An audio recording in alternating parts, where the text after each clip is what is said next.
언제든지 제보 주이소. 지난주 부산에서 한 경찰관의 기지로 피싱 피해를 막았습니다. 편의점 기프트카드 매대 앞에 60대 여성이 서성이는 모습이 경찰관 눈에 딱 띵기지야. 최근 자녀인 척하면서 기프트카드를 사달라 하는 신종피싱이 잇따르고 있었기 때문에 경찰관은 직감적으로 이 여성이 신종피싱에 연루됐다는 걸 눈치챘습니다. 그래가 이 시민은 다행히 피해자가 되지 않았지만 이런 수법을 미처 모르는 사람들은 홀린 듯 피싱에 당했다 하는데 이렇게 피싱 수법은 나날이 진화되고 나는 안 속는다 하던 사람도 순식간에 피해자가 될 수 있습니다. 특히 추석을 앞두고 SNS나 문자 메시지를 통한 피싱이 극심해질 낀데 눈 뜨고 코 베이지 않도록 피싱 수법과 대처법에 대해서 알아보겠습니다. 예, 남부경찰서 지능범죄수사팀의 김혜성 팀장 전화 연결돼 있습니다. 나와 계시죠, 팀장님? 예, 반갑습니다. 예, 안녕하십니까. 네, 안녕하십니까. 아니, 최근에 정말 피싱 사기법을 저희가 따라가지 못할 정도로 정말 다양해지고 있습니다. 그래서 오늘 좀 사례를 알려드리고 좀 주의를 기울입시다 당부드리는 마음에 이 시간을 준비했습니다. 최근 자녀를 사칭해서 구글 플레이 기프트 카드를 구매해달라 이런 신종 피싱 사례가 잇따르고 있다고 하던데 이게 무슨 수법입니까? 네, 마치 그 아들이나 딸인 것처럼 가장을 해서 예. 엄마 나 지금 휴대폰이 고장나서 연락할 수 없다. 이런 메시지를 보내서 구글 기프트 카드나 아니면 각종 문화상품권을 구매해서 핀 번호를 보내달라고 합니다. 예. 예, 이 수법은 그 자녀를 사칭하는 경우도 있고 또 수사기관을 사칭하는 그 두 가지 유형이 있는데요. 예, 수사기관을 사칭하는 경우에는 당신의 지금 계좌가 범죄에 사용됐으니까 예. 이 계좌가 네가 직접 사용하는 계좌인지 확인을 해야 된다. 그러니까 그 구글 플레이 기프트 카드나 문화상품권을 그 구입을 해가지고 핀 번호를 보내라. 이런 그 수법을 사용하는 피싱 사기입니다. 약간 요거는 이제 공공기관 사칭하는 거는 우리 청취자분들도 어느 정도 좀 대응이 될 것 같은데 요 자녀가 이렇게 기프트 카드 얘기를 하면은 상당히 좀 어려울 것 같아요. 그렇죠. 예. 이게 지금 자녀를 sa칭하는 경우에는 주로 이제 40, 50대 부모들이 이제 피해가 많고요. 40, 50대가.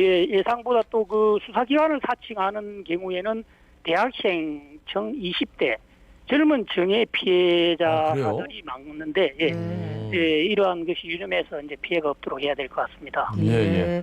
아니 사실 저는 이런 기프트 카드를 사본 적이 없어가지고 이렇게 와도 뭘 이걸 내가 사줘야 되나 싶지만 요새 이제 학생들한테 문화상품 이런 거 많이 사주더라고요 부모님들이. 그렇죠. 특히 조심해야 되겠다 싶은데 그런데 이제 요새 대형 오픈마켓 있다 아닙니까 네. 그런데 이제 또 피싱 사기가 늘고 있다던데 최저가 제품 딱 올려놓고 사러 딱 들어가면 소비자한테 직거래를 하자 이렇게 유인한다면서요? 네, 그렇습니다. 이제 실제 오픈마켓을 통해서 물품을 구매하는 사람들을 이제 정보를 알아내서 그쪽으로 이제 연락을 해 그보다 더 이제 10% 싸게 판다.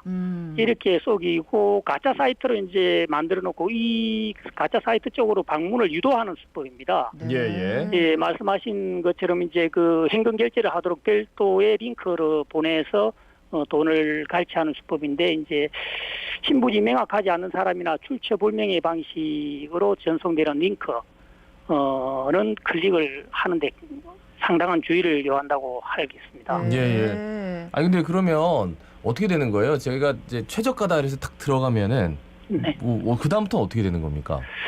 그게 실제 그 가짜 사이트거든요. 이 가짜 사이트를 만들어 놓고 이게 통상 이제 이게 이 오픈마켓을 많이 이용하는 사람들에 대한 정보를 미리 알고 있다는 뜻이죠. 이 사람들을 통해서 이제 더 싸게 판다, 10% 더 싸게 판다. 이제 URL이 있는 그 가짜 사이트를 방문하도록 그 보내주고 주소를 보내주고 그쪽으로 입장을 하도록 그렇게 하고 있습니다. 아니 그러니까 저도 한번 당할 뻔했는데 저는 이 오픈마켓 을 통해서 일단 현금으로 보냈거든요. 그런데 그쪽 업체에서 제가 주문한 업체하고 다른 업체 이름으로 문자가 와가지고 아니 그러니까 자기가 이 물건이 없어서 지금 매진이 될라 해서 그런데 상담을 해줄 테니까 자기한테 전화를 해라. 그렇죠. 그 주소로 들어와라 이러더라고요. 그럼 제가 당장에 그 오픈마켓에 신고를 하고 환불 요치를 했더니 거기서 주더라고요. 네, 그렇습니다. 이건 오픈마켓을 이용하는 사람들의 그 정보가 이미 사전에 유출되지 않나 그렇게 추정을 하고 실제 또 오픈마켓을 이용하는 사람들을 상대로 이렇게 출처 분명히 유사한 그런 그 사이트를 보내기 때문에 예. 그런 피해가 발생하고 있습니다. 멋지나 수법들이 다양한지 진짜. 예. 예. 요즘 저 추석 앞두고 뭐 선물 주문 악용하는 새로운 수법이 사기 행각이 기승을 부리고 있다. 뭐 이런 얘기가 있던데. 그러니까 소상공인들 대상으로 해서 휴대폰 문자를 위조해가지고 입금 잘못했으니까 돈 돌려달라. 네. 이게 뭡니까? 이게 이런 건 뭐 흔히 발생하는 수법은 아니고요. 주로 이제 내다바이 형식인데 이제 추석 선물이나 물품 구매 대금으로 이제 10만 원을 입금했는데 100만 원으로 잘못 입금 10만 원을 보내야 되는데 100만 원을 잘못 입금했다. 그러니까 90만 원을 돌려달라. 이렇게 이제 문자나 그 거래처 주문한 사람들 명의로 이런 요구를 합니다. 근데 이렇기 때문에 실제 그 계좌를 보내주고 그 입금한 그 입금자 명의라든지 뭐 오류 입금이 있었는지 이런 부분에 대해서 세심한 체크가 필요하다 하겠습니다. 네. 거기다가 또 이제 제2제3금융권에 고금리 대출이 있는 사람들한테는 기존 대출 저금리 대출로 변경해주겠다. 요래 속여갖고 또 돈을 갈취한다면서요. 예, 실제 요즘 그 가장 많은 피해 사례가 접수되고 있는 유형의 범죄가 바로 이 대출 빙자행 수법이라고 하는데요. 예. 문자 메시지로 국민은행, 신한은행, 농협 등 기존 금융권을 사칭해서 이제 2, 3%의 저금리 대출을 이제 해주겠다. 이런 문자 메시지를 보냅니다. 저 같은 경우에도 뭐 거의 뭐 하루에 거의 한 건 정도 이상의 이런 그 기존 금융권 사칭 문자를 받는데요. 이게 처음에 이제 대출 신청용 그 앱을 깔으라고 이렇게 하는데요. 주소를 보내주면서 이 대출 신청용 앱이 이제 그 전화 가로채기 앱이라고 하는데요. 그러면 기존 금융권에 대출이 있는 사람들은 그 실제 내가 이 대출금 이쪽으로 그 보내라고 하는 계좌가 있는데 아니면 직접 받으러 오겠다고 하는데 이쪽으로 내가 돈을 줘도 되느냐 이렇게 전화를 걸어서 확인을 하거든요. 이렇게 확인을 하면 이 그 앱이 실제 그 내가 기존에 대출을 했던 그 업체로 전화가 들어가는 게 아니라 범인들이 직접 이제 그 전화를 가로채기 때문에 이런 피해가 쉽게 이제 속을 수밖에 없는 그거 당연히 믿으셔도 됩니다. 거기서 당연히 그러게 했겠죠. 그렇죠. 우리하고 제휴가 돼 있기 때문에 그쪽을 그대로 진행하시면 됩니다 하고 이렇게 안 믿을 사람들이 거의 없죠. 제가 명절 되면 이런 피싱 사례가 급증하는 게 그 추석 안부나 이제 택배 문자 이런 것들 이제 보이스 피싱이 굉장히 많다고 들었는데 올해는 못 가니까 안부도 뭐 이렇게 문자로 묻고 선물 택배로 보내는 경우가 많아서 정말 걱정인데 이거 예방할 수 있는 방법 없을까요? 글쎄, 지금 뭐 코로나 때문에 지금 그런 쪽이 말씀하신 쪽에도 우려가 되는데요. 이제 모든 피싱 범죄는 이제 조금만 신경을 쓰면 피해를 막을 수 있거든요. 이 택배 문자 등이라든지 각종 문자는 반드시 이제 주의 깊게 확인을 좀 하시고, 특히 그 인터넷 주소가 포함된 URL 주소가 포함되어 있는 메시지에 대해서는 더 세심한 주의가 필요하다고 하겠습니다. 그러니까 인터넷 주소가 포함되는지 안 되는지 어떻게 알 수 있을까요? 문자 메시지로 그 보내오는 그 문자 메시지 내용에 그 인터넷 주소창이 이제 포함되어 있는 문자 메시지가 있습니다. 그 문자를 받을 경우에는 함부로 열거라든지 이런 데 조심을 하시면은 뭐 큰 무리는 없겠습니다. 전 얼마 전에 제 후배가 결혼한다고 그 청첩장 있잖아요. 그걸 보냈는데 제가 끝까지 안 열어봐가지고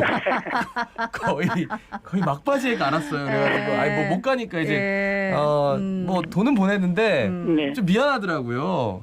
하여튼 근데 인터넷 주소가 있으면 이제 클릭하지 말라 이 말씀이세요? 그렇죠. 특히 모르는 사람들이 이제 보내오는 이런 인터넷 주소 창을 여는 데는 세심한 더욱 주의가 필요하다 하겠습니다. 궁금하면 아는 사람이 보내더라도 아는 사람한테 전화해서 네가 보낸 거 맞나 물어보고 해야 되겠네. 그렇죠. 사칭을 하는 경우도 많이 있기 때문에 그런 한번 확인하는 습관이 꼭 필요하다 하겠습니다. 그러면 인터넷 주소가 오는 거는 절대 열어보지 말자. 그다음에 이제 앱 설치하라 하면 하지 말자.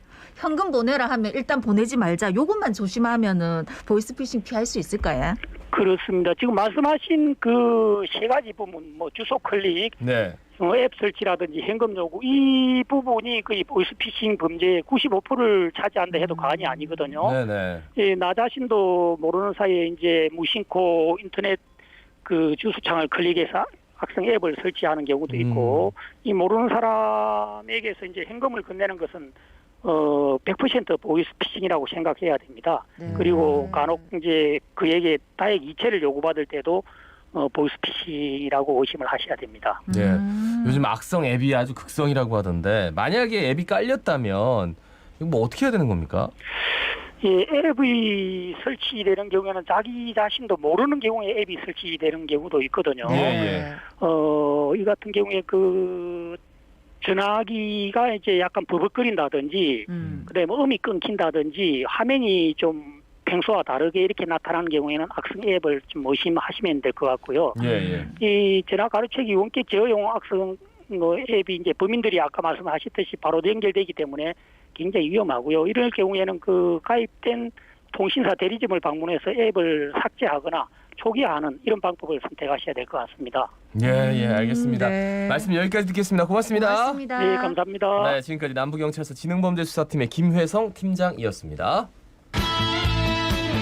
지금 열어보는 부산의 목소리.